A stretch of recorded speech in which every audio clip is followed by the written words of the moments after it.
that right now.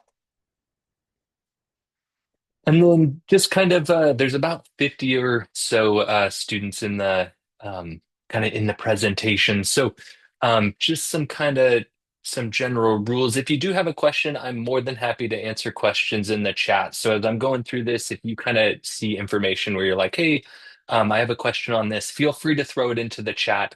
If for whatever reason I'm not able to get to it while I'm going through this stuff, I'll try to get to it at the end of the presentation. Um, I've locked kind of the ability to unmute yourself. I probably won't be able to take questions um, just kind of on the fly with students unmuting themselves just because there's a little bit too many people in here. But chat works great. So if you do have questions, feel free to throw it into the chat. Cool. So to just kind of get started and to kick right off, CSUSM, we offer a couple different options when it comes to pursuing a Bachelor of Science in Nursing. So, four kind of main big programs, the TBSN, which is the traditional Bachelor of Science in Nursing, that's what we're going to be focusing on for this presentation. Oops. Um, we also have the Accelerated Bachelor of Science in Nursing program. This is a post-bac program. So this is geared for students who already have bachelor's degrees and are interested in getting their Bachelor of Science in Nursing. It's a little bit accelerated as compared to the traditional Bachelor of Science in Nursing, which is really geared towards incoming freshmen and incoming transfer students. The two additional pathways that are also available, there's an LVN to BSN, so licensed vocational nurse to BSN. This is for individuals that would have their LVN licensure and are interested in getting both that BSN and that RN licensure. And then there is also the RN to BSN program.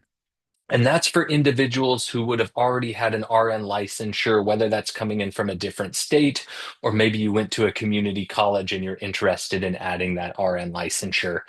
Um, or let's say you went to a community college, got your RN through the community college pathway, and then are interested on adding that BSN. That's kind of what that pathway is geared towards. So, like I said, this information is really going to be geared towards the TBSN program. If you do have questions or are interested in the ABSN program towards the end of the presentation, I'll provide some links that you can check out kind of the orientations that they have for those programs. LVN to BSN, RN to BSN, some of the information may look kind of overlapping, but if you do ever have any questions, and you are interested in the LVN to BSN option or the RN to BSN option, feel free to reach out to get more information on those. So the TBSN program, we are an impacted program. What that means is we have a lot more applicants than we have seats for the program. So for the TBSN program, we do admit up to 44 students per cohort. So approximately 14 of those students are going to be transfer students, whereas the other 30 are going to be freshman students. So the 44 number is restricted by the state. We can't go higher than that. So like I said, 14 for transfer students and then approximately 30 for freshmen. This ebbs and flows a little bit depending on kind of situations. So if students are taking additional time who are already in the BSN program, those numbers can shift slightly, but for the most part, those are going to be kind of an accurate representation of how many students are admitted per cohort. This is a direct entry program. So what that means is you can only be accepted into the nursing program as an incoming freshman or an incoming transfer student. You are unable to start at Cal State San Marcos and then change your major into nursing. So it is a direct entry program. It takes approximately 4 years for freshmen when they start the program. So you would anticipate if you're admitted as a freshman to finish up in 4 years. And then if you're accepted in as a transfer student, it takes approximately 3 years. So um, transfer students, like the slide says, they join the freshman cohort that's starting in year two. So if you're accepted as a transfer student this upcoming application cycle, you'll be starting then with the group of freshmen that would have started this year. The TBSN program is cohort based, so we do you do take classes in the fall, spring, and then you'll also be taking courses in the summer as well. And then it is a full-time program. So courses are during the day, clinical placement locations, days and times, they vary each week and based on the academic term. So just as a heads up there, and you may have placements that do take place on the weekends as well. It really is just going to depend on kind of where you're at in the curriculum. And then clinical placements are randomly assigned across San Diego and Riverside counties. So anticipate that those assignments will be random. We're not able to take requests on different placements just due to state regulations. So um, we just like to throw that out there. And like I had mentioned earlier, if you are a current CSUSM student and are interested in joining the TBSN program, unfortunately, you can't change your major into the TBSN. It's not a possibility. So the route that you would be interested in pursuing is going to be through that ABSN program. Um, so uh, just a different program that you would apply to. The ABSN program, just to kind of give a quick overview for that, the TBSN, we only admit once per year in the fall. The ABSN program will admit 3 times a year, so in the fall, spring, and the summertime. So if you are a current CSUSM student and are interested in the ABSN program, I just like to throw that out there just because there's opportunities to potentially start in the spring and the summer if you do plan to go that route. All right, so the application process, just kind of a quick overview, and then I'll go into some more of the nitty-gritty details. So freshman applicants, you'll apply to CSUSM, you'll indicate nursing as your primary major, and then in doing so, you'll also select an alternate major. So the alternate major is essentially what you would be accepted into should you not be accepted into the nursing program. There's no supplemental materials needed when applying for the nursing program as a freshman applicant, and admissions decisions will be based solely on college readiness and GPA. Local area applicants are given priority. This is important, and this is true across both freshman and transfer applicants. Because of impaction, the nursing program prioritizes local area applicants over non-local area applicants. So over the past handful, or at least as long as I've been here now, so the past 4 years, we haven't been able to admit individuals outside of the local service area. So I just like to throw that out there. There's always a chance that we would be able to, depending on kind of what the applications look like. But if you are applying from outside of the area, you just want to make sure that you are kind of thinking about alternative options in the chance that you aren't accepted into the program. For transfer applicants, you'll also apply to CSUSM. This is all through Cal State Apply. You'll indicate nursing as your primary major as well as select an alternate major. And then outside of that, there'll be additional documents that you will need to submit by some given deadlines that I'll go over. But there is no kind of the biggest takeaway from this. And if you're applying to multiple nursing programs, there isn't any supplementary application that you'll need to complete when applying as a transfer student to the TBSN program. You'll just apply through Cal State Apply. You'll submit the needed documents that are geared towards what I'll go over in the next slide. Um, but there's no real additional application like through Nursing Cass or anything like that, if you're familiar. All right, so supplemental impaction criteria. This is only applicable to transfer students. So if you're a freshman, this has no bearing on admissions as an incoming freshman. So transfer applicants to CSUSM are rank ordered according to 7 criteria. Each criteria carries a point value for a total of up to 68 points, and applicants must meet the minimum prerequisite course requirements and GPA to be eligible for admission. So what I'm going to go ahead and do, I'm going to stop my screen share for a second. I'm going to switch over to the supplemental impaction criteria. We're going to go ahead and just walk through it really quickly.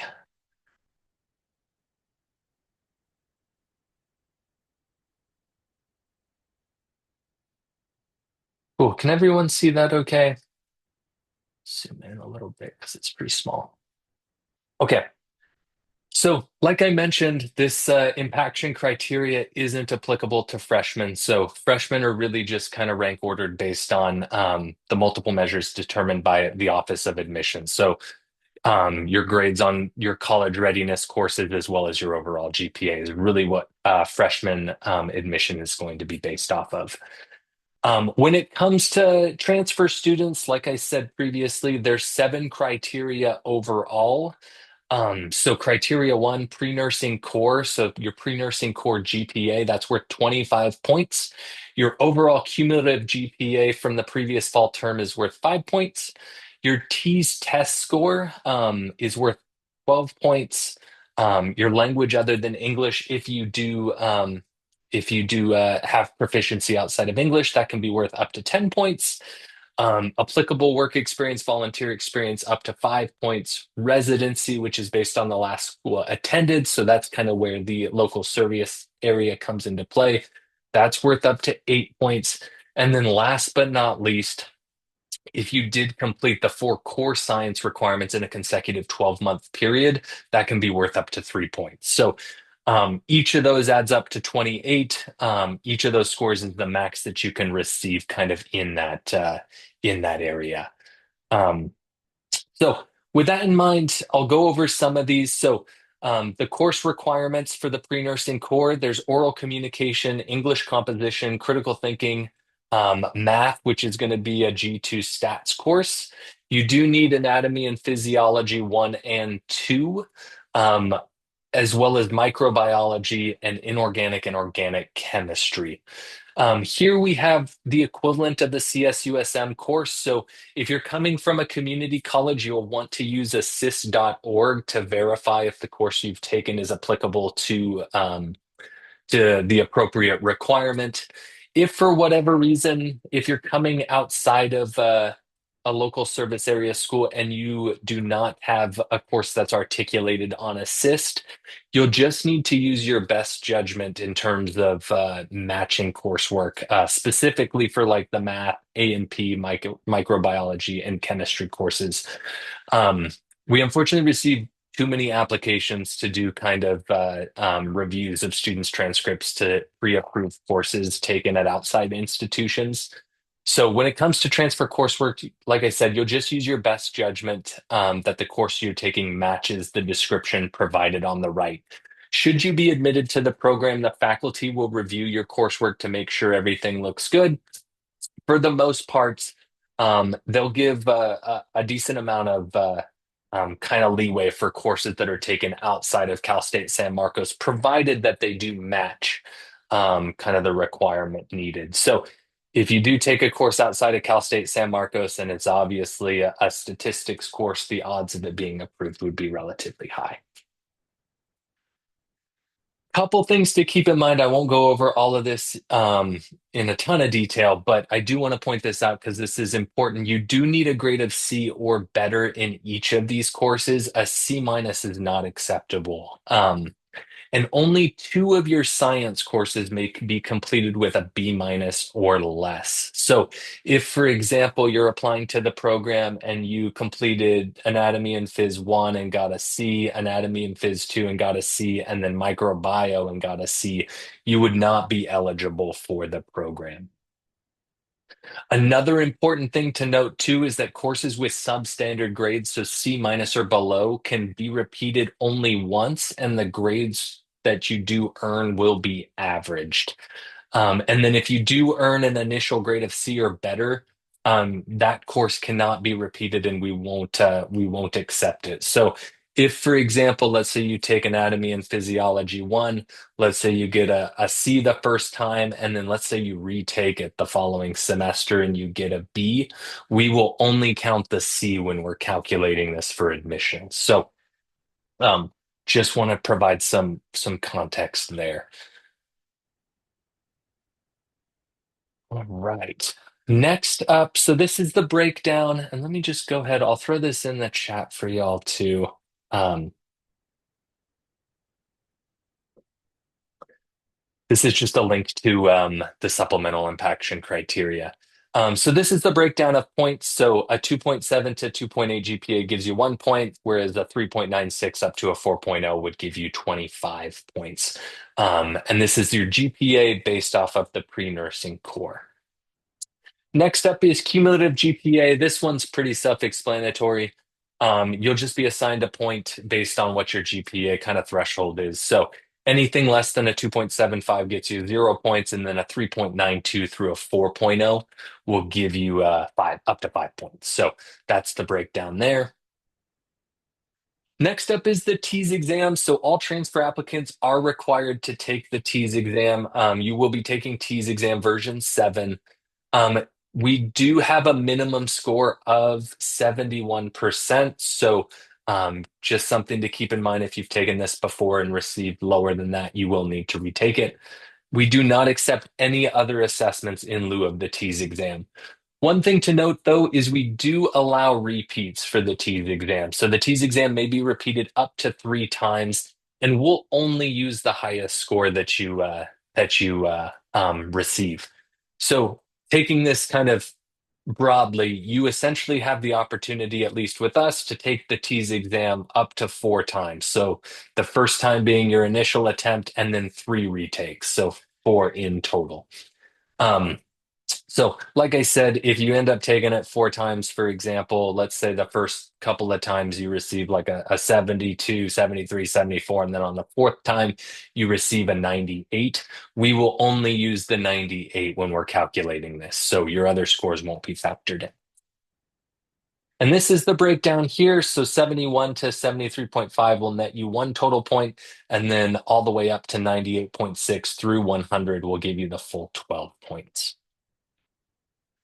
Next up is the language other than English. This is an optional criteria. So this is essentially kind of an all or nothing. So you'll either get 0 points or 10 points if you do have proficiency in another language.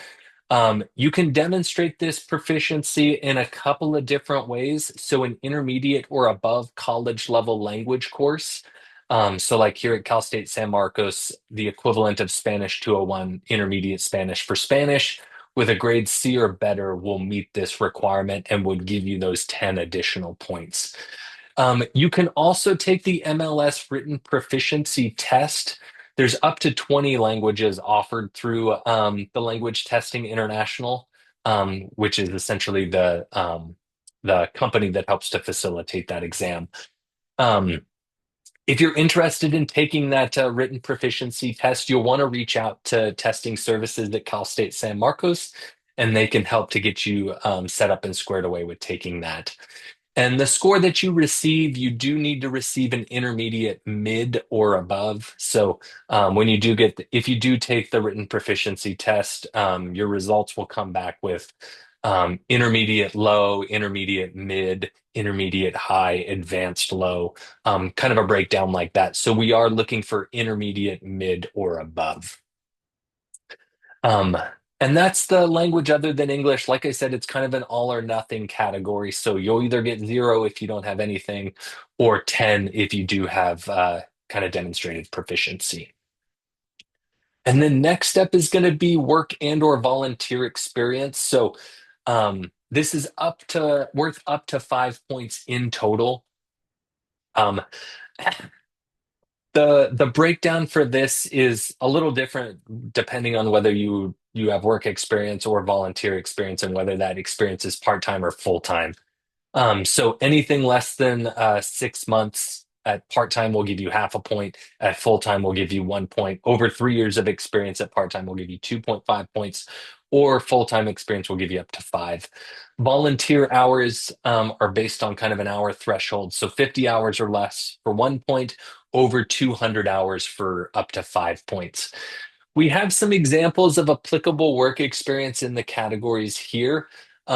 We do end up getting a number of questions from students that are like, hey, does this, work experience that isn't really called out in this list, does this work? If the experience you have is within a clinical setting and kind of close enough to what you would think would would kind of make sense for kind of being related to these categories, we recommend you go ahead and submit kind of that work or voluntary experience, just because that way the faculty can decide if it is related, rather than not submitting. And then you just don't have any opportunity of getting those points because the faculty would never see it. So if you are in a situation where there's a little bit of doubt, we just recommend go ahead and submit it. That way you at least have a shot of kind of getting some of those points. And I'll go over kind of next how you'll go about submitting these documents to kind of meet these individual criteria. Criteria six is residency. So, like I said, this is kind of where the local admission area comes into play. So, if the last school that you attended falls within the local admission area, which if you click on this link will provide you, um, you'll get up to 8 points. So, local kind of area community colleges include Palomar, Miracosta, San Jacinto, and then Imperial Valley College. If instead the last school you attended is outside the local admission area, but within San Diego County, Imperial County, Riverside County, or Orange County, you can get up to 4 points. And then if you're outside of that area in general, you'll get 0 points for this category.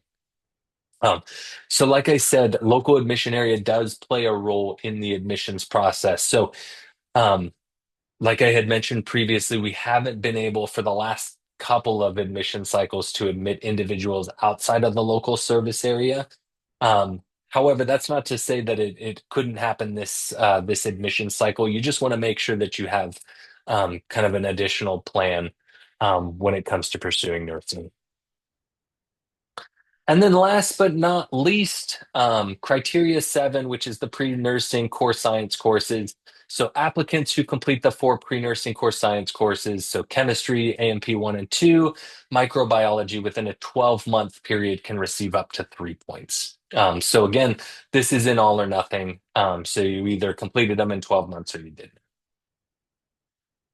All right. Last but not least, we just like to throw this out there. It doesn't happen super often, but it does happen. If there are ties when it comes to the point breakdown and the number of students that we admit, we'll go into essentially kind of a tiebreaker. And there are two categories, kind of two ways that we do this. The first way is applicants who are US veterans will be given priority. That's kind of the first tier. If we go through that and that doesn't break the tiebreaker, then we'll just move on to a lottery process for students that have the same number of points. And that's the supplemental impaction criteria. So I'm going to then jump over to how to apply. I'm going to go ahead and share this with everyone as well. This is information for kind of how you would apply to the program. So freshman applicants would click here, transfer applicants would click here. I'm going to focus on transfer applicants just because we went over that supplemental impaction criteria. So step one, between October 1st and November 30th, that is when the Cal State Apply application is open. So that's when you would be submitting your application through Cal State Apply. Like I mentioned earlier, there's no additional application outside of this, so you will not need to submit anything through Nursing CAS to apply to the program. Step two, no later than February 15th, 2026, you will need to submit official transcripts from all colleges and universities that you've attended to Cal State San Marcos. You will also need to submit official test scores. So any AP, IB, or CLEP exams that you would have taken, those will all be due to Cal State San Marcos by February 15th. All right. And then by no later than February 15th, there is a couple of things that will be due. So the TEAS exam, proof of those scores have to be submitted by March 15th, as well as work experience and volunteer experience or any language proficiency. TEAS is the only one that's required by March 15th. Work experience and language proficiency, they're both optional, but if you do have it, you want to have that submitted by March 15th. Cool. All right. So, kind of what happens after the application period closes? So, after the Cal State Apply application closes, the application will be used to identify essentially those who are eligible for the TBSN program. So, we will go through, we'll start kind of evaluating local service area as well as other information pulled from the application.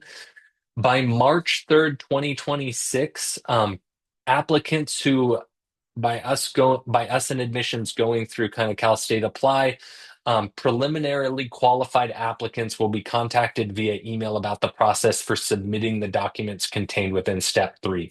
So by March 3rd, if you are qualified to move forward in the admissions process, you will receive an email from us to the email that you used when applying through Cal State Apply with more information, essentially links that you can use to upload documentation for the TEAS exam, work experience, and then language proficiency if applicable.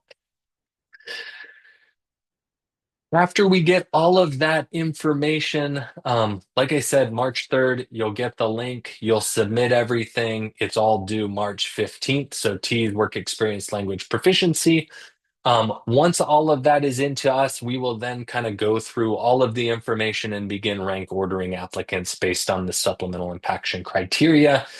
And then we'll send out admission offers for transfer students beginning April 1st, 2026. And then you'll essentially have a month. So by May 1st to submit your intent to enroll. If you are not offered admissions to the program initially, you'll be admitted potentially into your alternate major. Um, there's also a wait list for the program. So when we go through this and identify the students that will be accepted into the program, we'll have a wait list for students that'll be waitlisted. You'll be contacted when we send out those admission offers that either say, hey, you've been accepted into the program. Hey, you have not been accepted. You've been put on the wait list. You'll also be provided with your wait list number, so you'll have that as well. Or if you're too kind of far down off the wait list, you'll end up getting a denial offer or a denial letter for the TBSN program that says, hey, we aren't able to offer you admission to the TBSN, but we can offer you admission into your alternate major. Cool. Last but not least, final official transcripts will then need to be submitted by July 1st if you're accepted into the program or if you're on the wait list and or starting your alternate major at Cal State San Marcos. So from there, I just like to jump then over to kind of the statistics, what the stats look like for our transfer student cohort. I'll also go ahead, I'll go ahead and throw that in the chat for y'all as well. This is the last two admission cycles, so 24, 25, and then 25, 26. Average pre-nursing core GPAs kind of hover around the 4.0 for at least the last two cycles. Average TEAS exams was an 85.2 for the 24-25 year, 94.2 for 25-26. And the total point scores, so the average student that was admitted into the program, the total point scores was a 53 for 24-25 and a 62.5 for 25-26. When it comes to kind of thinking about your odds of getting into the program, just know that these do vary from year to year. So it's not unheard of. Like you can see, 24-25 was a 53, whereas 25-26 was a lot higher and closer to kind of the total point score. So just use this to inform you. I think this can be helpful when thinking about kind of where your T score is at. Um, but if you're kind of doing some, mental calculations in your head as to your total point score, even if you are kind of below what these averages are, um, don't let that don't let that intimidate you into applying. There's been years in the past where the total point score has been even lower than a 53 before. We do not have any information posted, at least on our website, about kind of what the freshman statistics look like. The freshman ones, like I said, as compared to the transfer stats, which are based on, a lot of supplemental impaction criteria, The admissions for freshmen is really just going to be based off of your high school readiness. So kind of what your grades were in your readiness coursework, as well as your total cumulative GPA. Um, so I actually don't have those numbers for you all off the top of my head, unfortunately. Um, but hopefully, our anticipation is to get that updated, at least on our website, within the next couple of weeks. So be on the kind of lookout for that um, once that's up there. All right, I'm gonna stop screen sharing. Then I'm gonna go back to the presentation.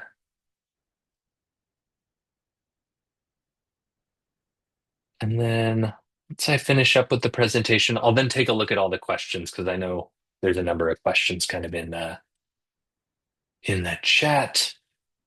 Cool. Can everybody still see that? Okay. Cool.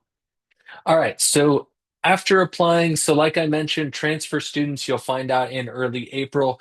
Freshmen, you actually find out a lot sooner. So you'll find out around February/March. Typically, we advertise like, hey, you'll probably hear back by the start of March for freshman admissions. The TBSN program, because it is impacted, is not eligible for early admissions. So you may hear of students who apply and are admitted into to a major, before the start of the new year. The TBSN is not eligible for that. So you will find out either around the end of February or the start of March.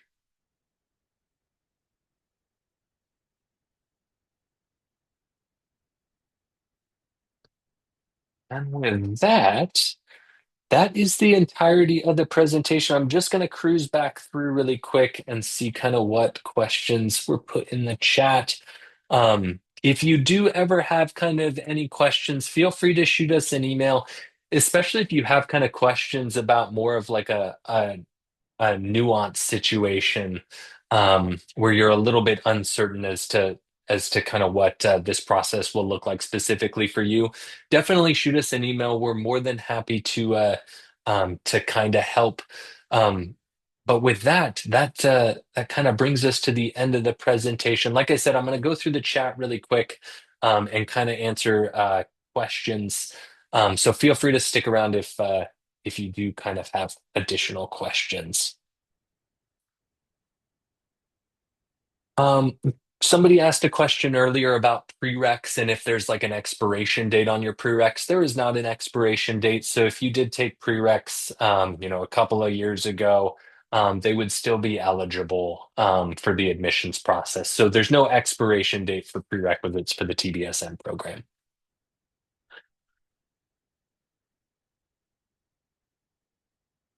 And then we have a couple of questions related to the local service area. So, like I said, as part of the impaction criteria, we will look at local service area. At least for the last couple of admission cycles, we haven't been able to admit students from outside of the local service area.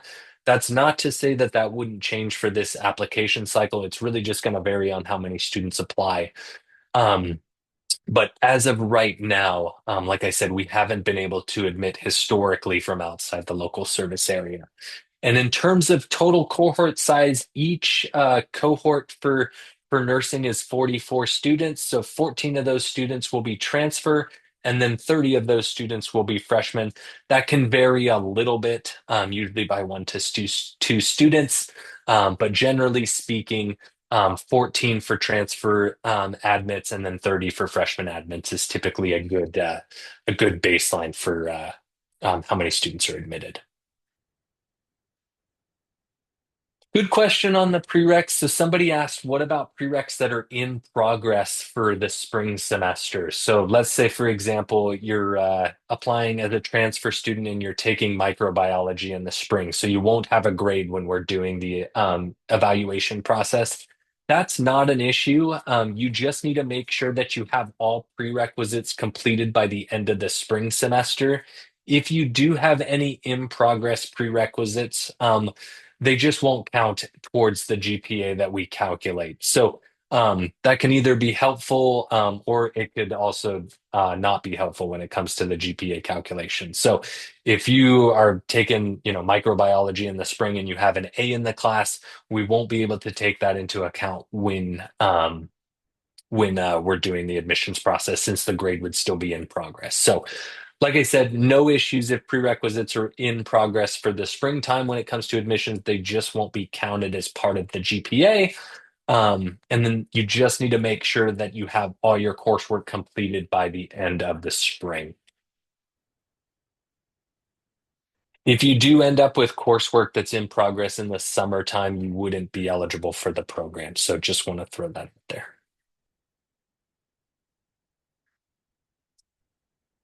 We had a question about per diem, whether or not that's eligible for points. That is eligible for points. So you would want to submit that documentation um, kind of during that submission process when we reach out.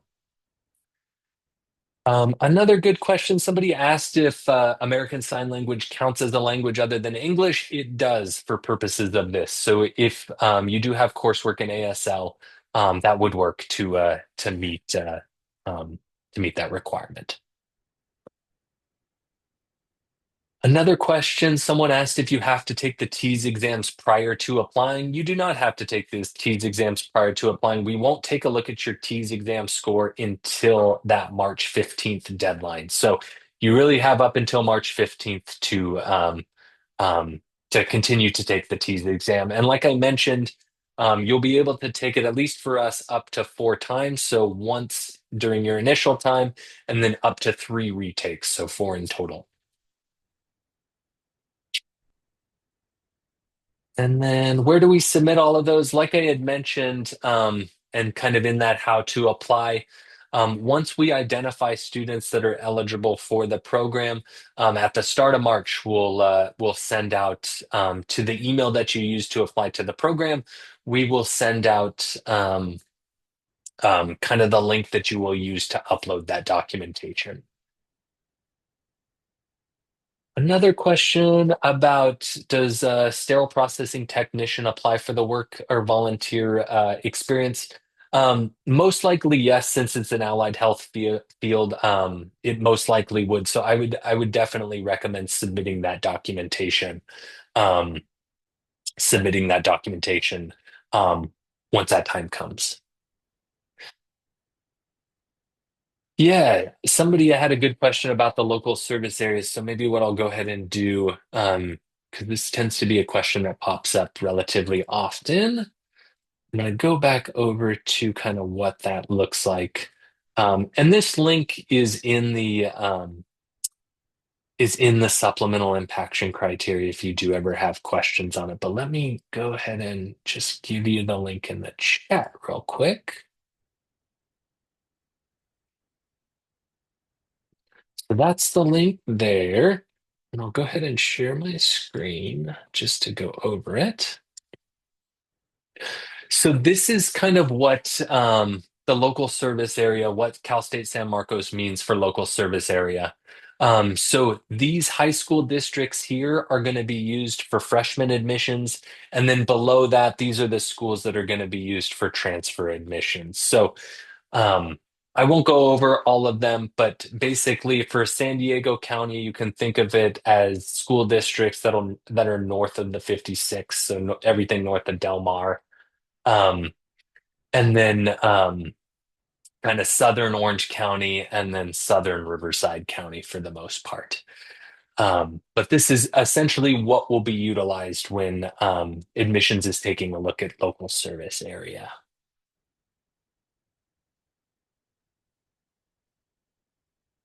And then a question about local service area. Again, so somebody asked how many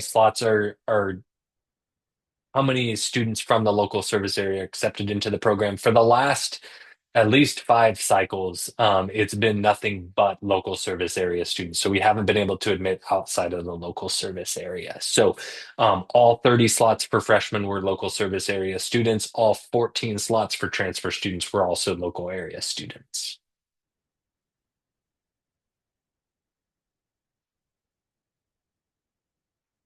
Oh, another good question. Somebody asked if they have both work and volunteer experience, can you utilize both, or is it kind of one or the other?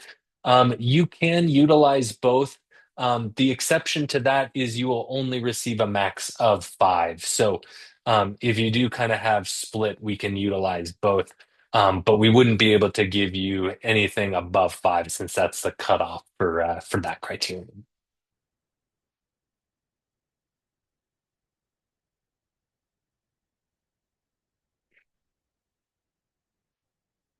Right.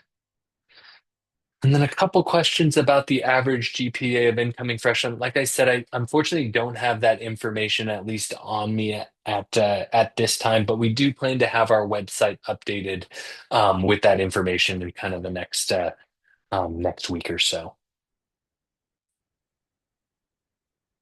Another really good question about kind of jumping back to the supplemental impaction criteria about the chemistry requirement. So it does say inorganic, organic, and biochemistry. The question was related to if you need to take each of those courses, and the answer is no. You just need to take a course that is an inorganic, organic, and biochemistry class. So we have it listed like that because that's how it's described as the course at Cal State San Marcos. But really, if you're taking a course from outside of Cal State San Marcos, using this definition here is a good one. So we're looking for any chemistry course that is a general chemistry, inorganic chemistry, organic chemistry, or integrated course with lab if it's required at the institution where the course is taken. So good question there. You just need one class for the chemistry. We will share this recording. It will go on our website. So it should be up there probably by the end of the week. You should be able to see it.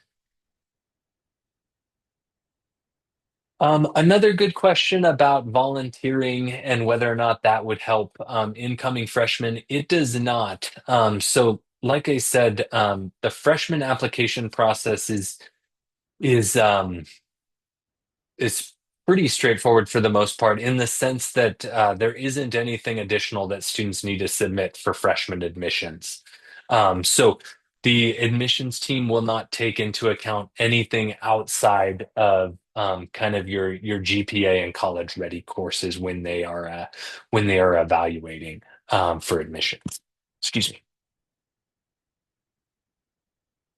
And then another question to clarify, incoming freshmen take the T's. Incoming freshmen do not take the T's exams. So everything that I went over in this supplemental impaction criteria is just for transfer students. Freshman is based on, like I said, the multiple measures. And this is kind of um, essentially what freshman admissions will be based on. So, um, you know, will you be a high school graduate? Have you completed the courses with a grade C or higher for the A and G college prep classes? They'll take a look at your grades for those. They'll also then evaluate your cumulative GPA. So the tricky thing with freshman admissions is it's competitive because it's solely based on kind of essentially GPA factors as compared to external kind of external requirements. So nice in the sense that you don't have to do much in terms of submitting as part of the application process, but not as nice in the sense that it has such a rigid cutoff in terms of kind of GPA evaluation and that kind of stuff.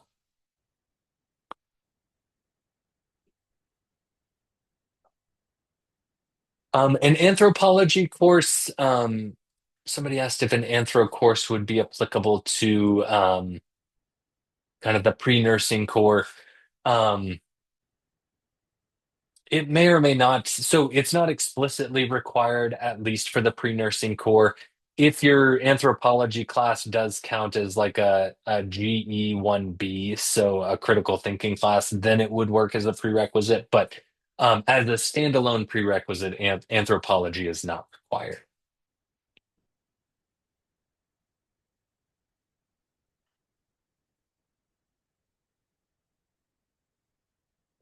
Oh, we do have somebody asked in this This question does come up pretty often, whether or not the COVID vaccine is required for admission. So, as of right now, the COVID vaccine is not required for admission into the nursing program, but it is required for clinical placements. This is based off of information from last year. So, maybe what could be helpful, if this does impact you, maybe what I could potentially do is take your contact information. So if you want to send me a direct message with your email address, I can take your information and I can ask the faculty. I think it's been about a year since this has been discussed, and I'm curious if it's still a requirement kind of at the clinical placement. So as of right now, kind of the information that I have is yes, that it's required at the clinical placements. There is not any flexibility in terms of moving to different clinical sites based on that, unfortunately. But like I said, that information is relatively old. So that would be something that I can definitely check in with the faculty to get a little bit more of a concrete answer to see if that's still the case.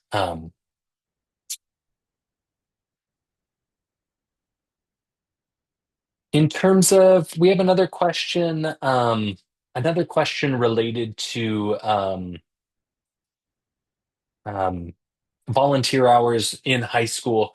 So if you're applying as a freshman, the volunteer hours, at least that you would have done in high school, don't matter. If, however, you volunteered in high school and want to use those as part of the supplemental impaction criteria as a transfer student, those would be totally fine. There's no issues with that as at all. So feel free to submit that kind of when the time comes, if applicable. Another really good question is selecting an alternate major required for a transfer student. It is not. So you do not have to select an alternative major if you're not interested. There's a couple of disadvantages to doing that, and it's mostly related to the wait list and how the wait list operates. So if you do not select an alternative major or an alternate major, um, you then wouldn't be placed on the wait list because you wouldn't then be kind of going through the admissions process and the admissions deadlines required by Cal State San Marcos to start. So if that's okay with you, then for sure don't need to select an alternate major. But if you are interested in potentially staying on the wait list, I highly recommend selecting an alternate major. Um, just so that you can be on that wait list. And then this program only admits for the fall semesters, so we don't have any admissions in the spring, and we don't have any admissions in the summertime, unfortunately. And then a couple other questions. There aren't expirations for prerequisites, so um, no issues with that there. If you've taken prereqs a couple years ago, prereqs don't expire.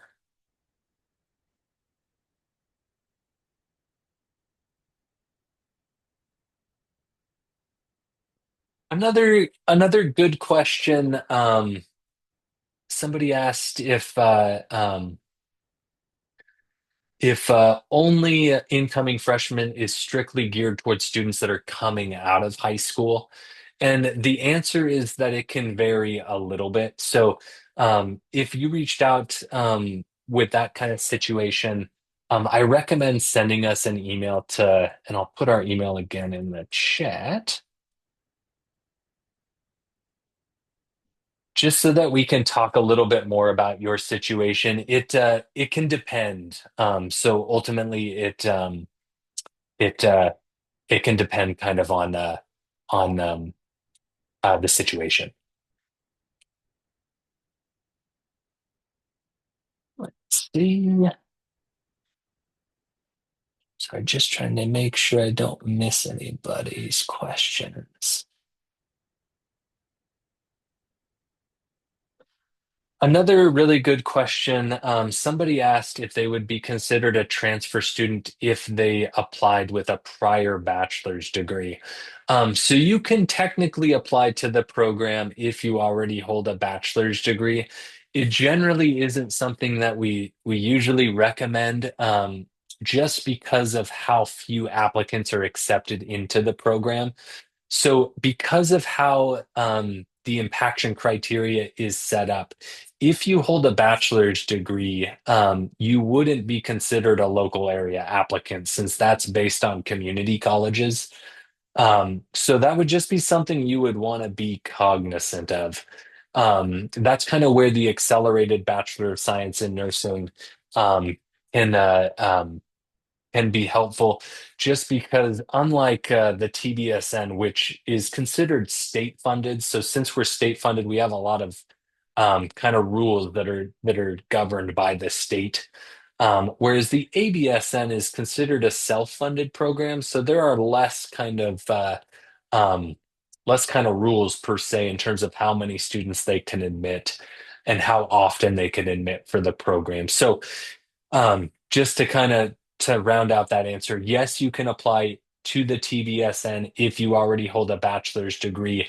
The tricky thing is you're already kind of at a strategic disadvantage when it comes to the supplemental impaction criteria. So just something to think about. I just like to throw that out there just so that um, I don't know what the full kind of situation looks like in your case, but just so that you're not applying to a program to where you'll have difficulty getting accepted, for example.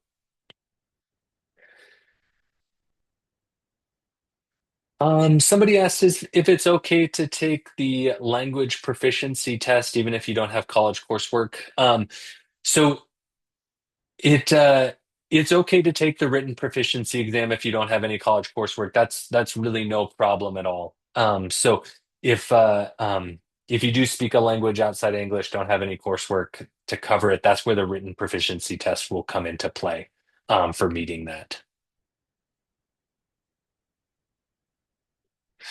You can take the T. Somebody asked where you can take the T's exam. You can take it anywhere. There's a number of different options in terms of having it proctored online, so you don't have to go anywhere to take it, or having it proctored at a testing center. So it's kind of up to you, kind of what you're comfortable with. So you can do it with your current college. That's not a problem. Not a problem at all.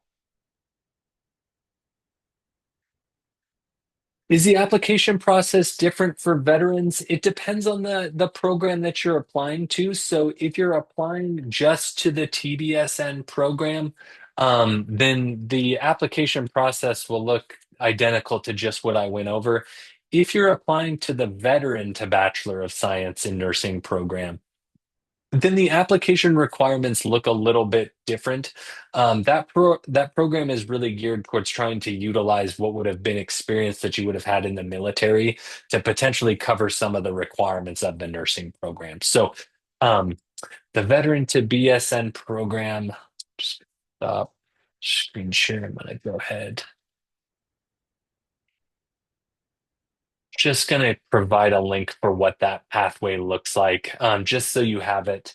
Like I said, a little bit different than the regular TBSM program, but ultimately, ultimately, um, kind of tries to utilize what would be your previous work experience in the military for college credit.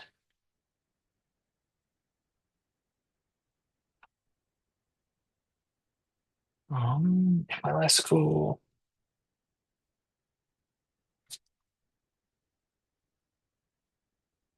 Someone asked if national universities, so if they attended national as their last institution, that would fall outside of the local service area. Unfortunately, it would fall within the San Diego County category.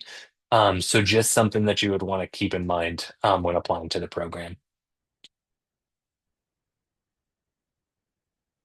Another really good question, someone asked if they have been they've been it's been a while since they've attended community college and but they live in what would be the local service area.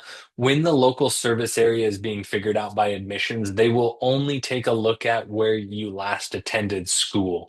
So it won't matter if you live in San Marcos, for example, if you attended I'm just totally making this up, but let's say you attended University of Nevada, Las Vegas. They will only look that you attended at UNLV when they're figuring out the local service area.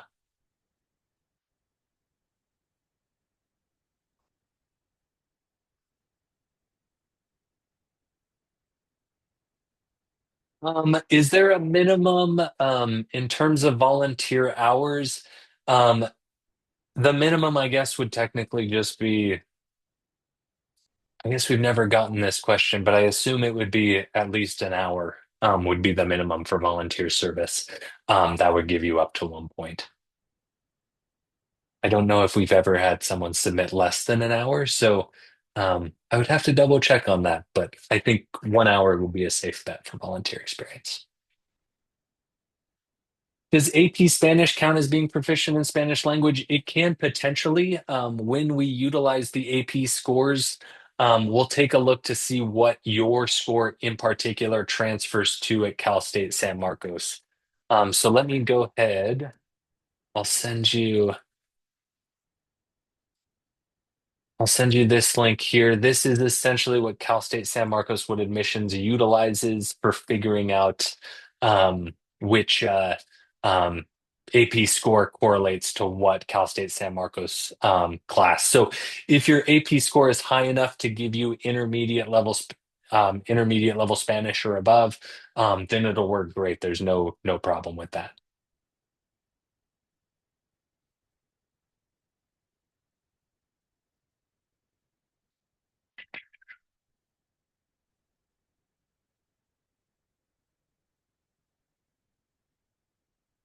Another question, this is related to, so if you are coming in as if you are applying to the program and let's say you took a lot of dual enrollment courses as a high school student, so you're essentially coming in with college credit, but graduating from high school, you would still be considered a freshman for admission purposes. I don't know of any situation that would result in you being a transfer student instead. It'll be related to when you graduate high school. There's a threshold that's utilized for that. So if you did take college coursework while in high school but are graduating from high school this year, you'd still be considered a freshman for purposes of admissions for the TBSN program.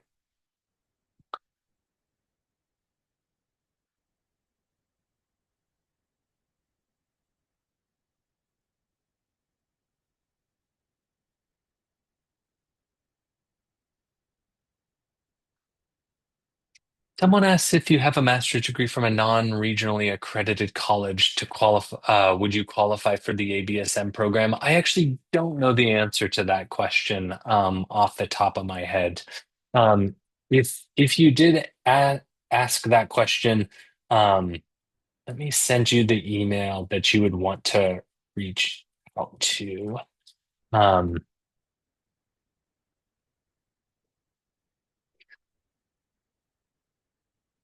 for a better. Um,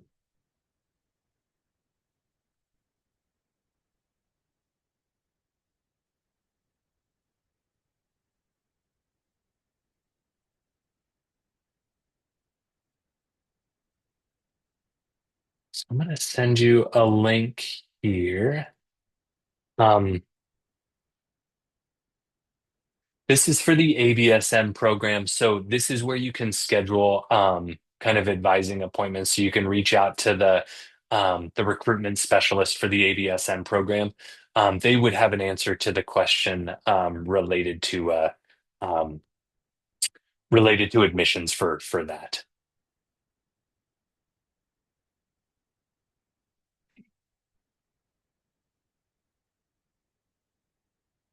Someone asked if I could go over the tuition for the TBSN.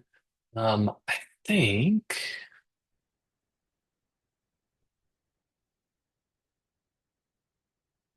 let me just pull it up.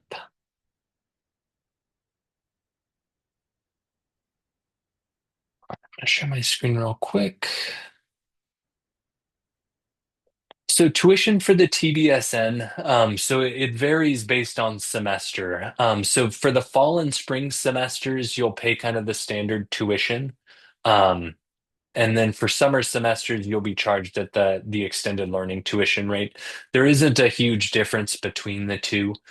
So it'll look relatively similar, but the billing on the back end looks a little bit different.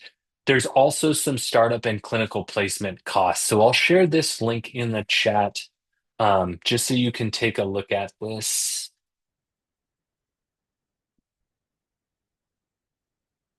But generally speaking, biggest thing that you would want to take a look at are going to be when you're really looking at this is the tuition and then the mandatory fees. Everything else is just kind of based off of estimates, so living expenses, books, that kind of stuff. So these are the tuition fees for 2025-26. This goes up every year since the state passed kind of the tuition increases over the next five-ish years. So anticipate that this will go up maybe by $100 or so kind of every year. But this is what you would be looking at for tuition.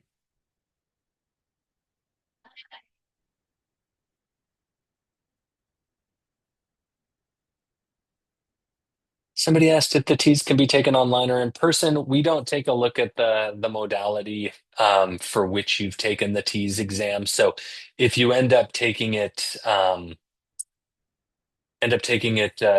online, that's great. If you end up taking it in person, that also works fine. Someone asked if the class schedule is lighter during the summer term. It is. You don't take as many classes as you would during the fall or spring. The summertime is typically geared towards your clinical placements. So you're generally in clinical placements during the summertime. You may have a course or two, but it certainly is lighter, usually about two-ish classes, give or take.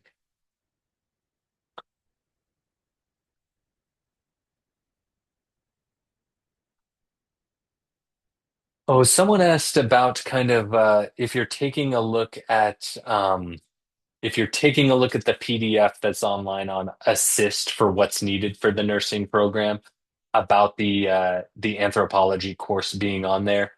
Um, the anthropology, the support courses are courses that you can take while you're doing the TBSN program. So if you're able to take them beforehand, great. If you're not able to, it has no impact in terms of admissions.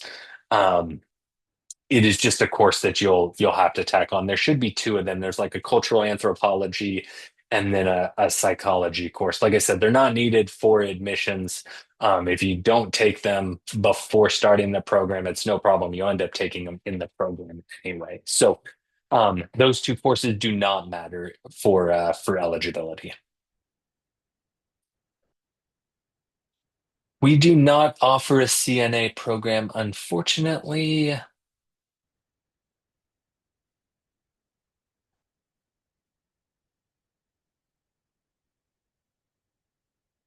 And then the biggest thing will just be following the steps kind of outlined on the how to apply um, when it comes to transfer admissions. So, like I said, there's no external applications that you need to submit outside of the Cal State Apply application.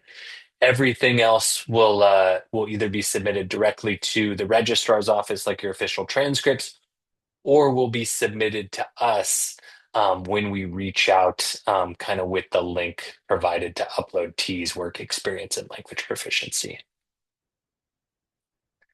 The number of times you take the T's exams does not impact admissions into the program. And that's all the questions. Cool. Only 5 minutes over. Not too bad.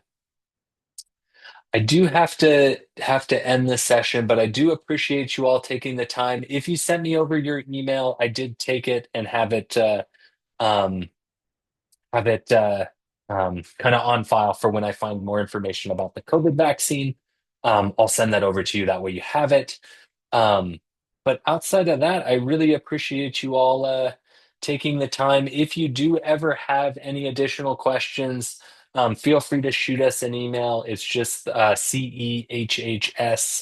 Um, man, autocorrect always wants to change it. CEHHS-SS at csusm.edu. So College of Education, Health and Human Services / Student Services at csusm.edu. Shoot us an email. We are more than happy to answer your questions. But otherwise, I appreciate you all taking the time and hope you enjoy the rest of the evening.